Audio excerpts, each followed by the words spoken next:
Welcome to Earth 2, where superheroes exist and comic book talk is the norm. It's your boy Mo Crosby. I am here to break down season 7, episode 6 of Game of Thrones, Death is the Enemy. Man, I'm still reeling from what I just watched, so please, if I'm going to be rambling a lot, just bear with me. But anyways, sit back, relax, and as always, Welcome to the planet.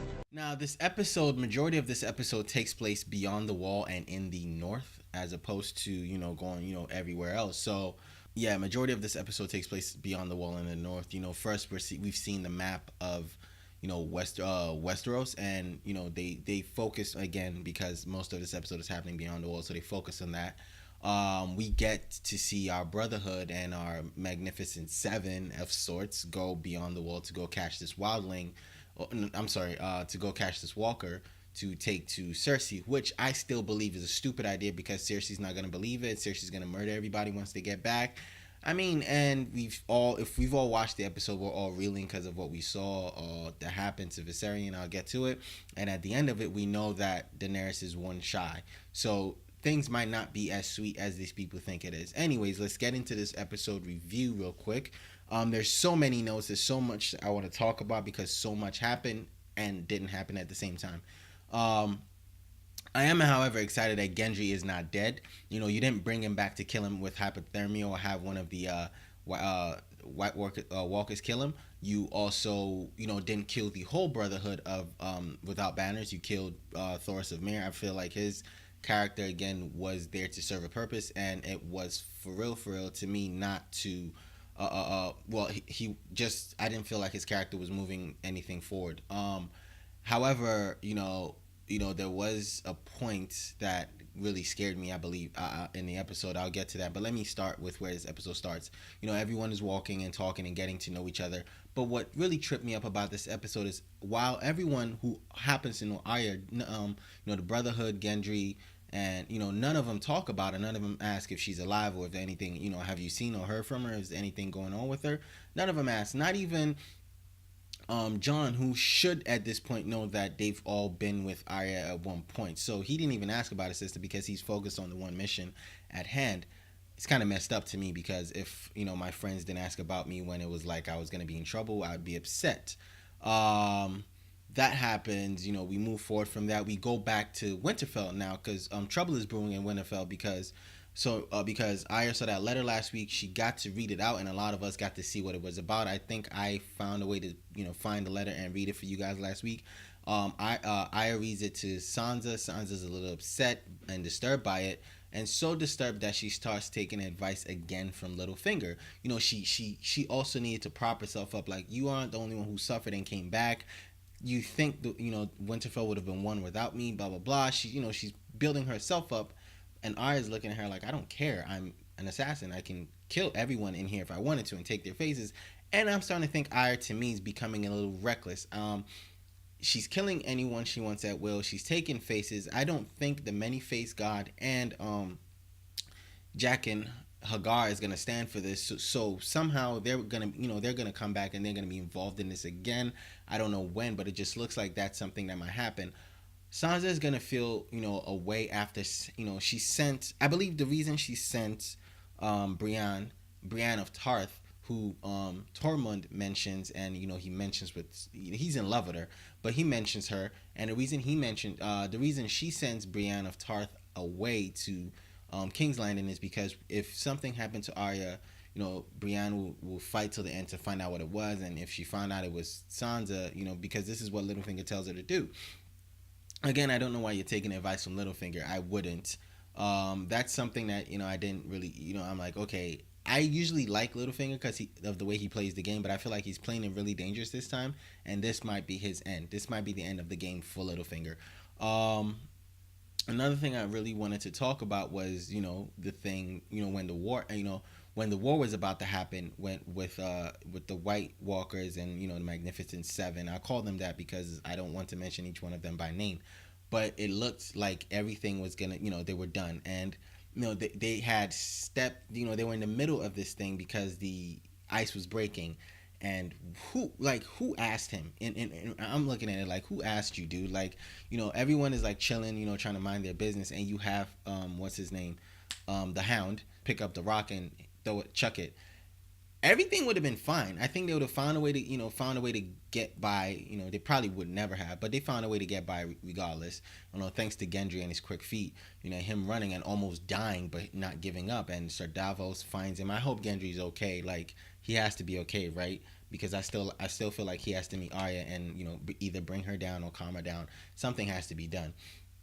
My thing with Aya is she's one track minded. She has this one track mind, and nothing is gonna disturb her from it. When she sees something and she goes with it, she doesn't want to see that there could be other factors playing. This is what she's been trained to do: find it, kill it. Don't think of anything else. When she was supposed to assassinate the lady at the the theater person, the actress, and she didn't because she liked her and there were things about her that she felt she felt something for the lady, and and whatever happened to her at the end of that happened. And when she went blind because she killed someone else instead of who she was supposed to kill at the market, all of that happening to her has put her in this thing where you are a blade.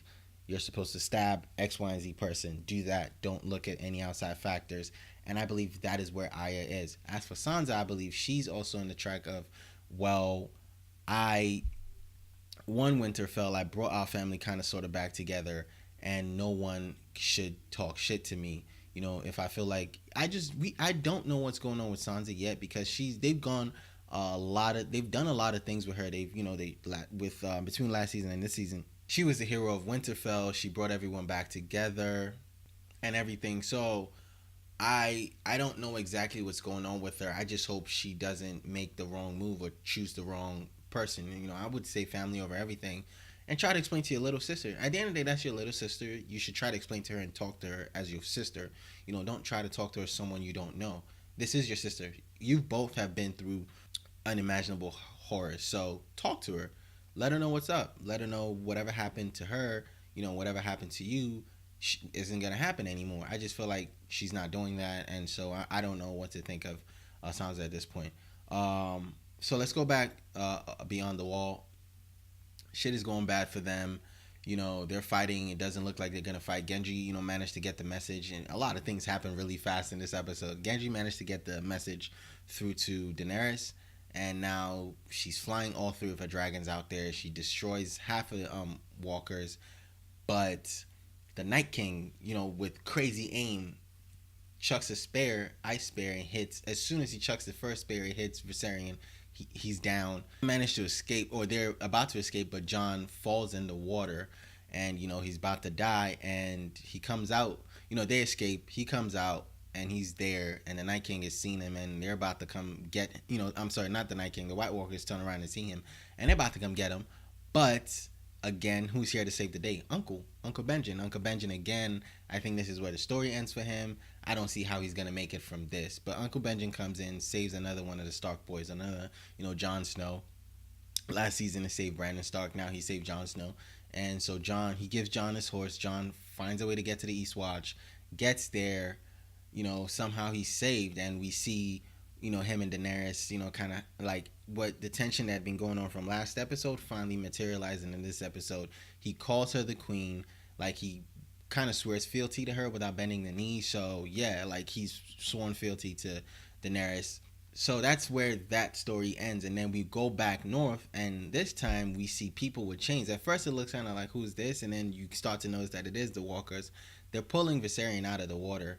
They get him out. The Night King walks up, touches him. All he sees is blue eyes. So there's a poster that was on the internet. I'm gonna find it and I'm gonna put it up on a video. There's a poster that was on the internet, and that Viserion was gonna be ridden by one of the the Night King. So as opposed to what everyone thought would be 3 Blood Riders or 3 Dragon Riders, now it's just gonna be maybe 2 or maybe none. But we're gonna get so this was like the episode 9. This was the packed episode. It was filled with a lot of action, a lot of drama, suspense, and we got Jon and Dany oogly eyes at each other.